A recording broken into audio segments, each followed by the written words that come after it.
dan, nimmer dan, nimmer dan, nimmer dan. Als jugendlich leren, aber ich mach den Spruch, dass im Pferd sind immer da wertvoll, was ich verringert sie von Ignoranz. Jeder lebende Mensch, hier lebt er brüderlich, geht aus der Drecken.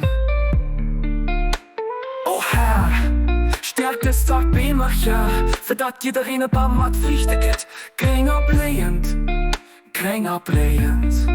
Los der Seelen durch Macht von deiner himmlischen Armee gewonnen, für dat sie die Kräfte vom Irrtum von der Unwissenheit überwannen, an die Wendel von der Freundschaft der Feierung einer der Völker ausbreiten. O Herr, stärke diese schwachen Semmlinge, auf dass jeder ein fruchttragender Baum werde, der grünt und blüht, der grünt und blüht.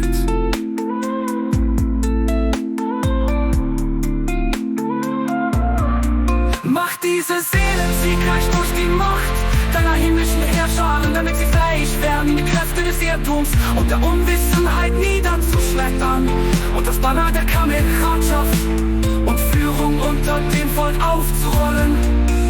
Ô Seigneur, fortifie ces fragilissimi, pour que chacun devienne un arbre fécond, vertoyant et vigoureux, vertoyant et vigoureux. Accorde la victoire à ces âmes grâce au pouvoir de ton armée céleste, pour qu'elles puissent écraser les forces de l'erreur et de l'ignorance et déployer la bannière de l'amitié et de l'inspiration parmi les hommes. Oh Signore, fortalece estes arbustos frágeis de modo que cada venga a ser una árbol fructífera, verdeggiante e visosa, verdeggiante e visosa. Concede victorias a estas almas a través da potencia de teus exércitos celestiais, para que possam esmagar as forças do erro e da ignorância e desfraldar o estandarte da amizade que guia entre os povos.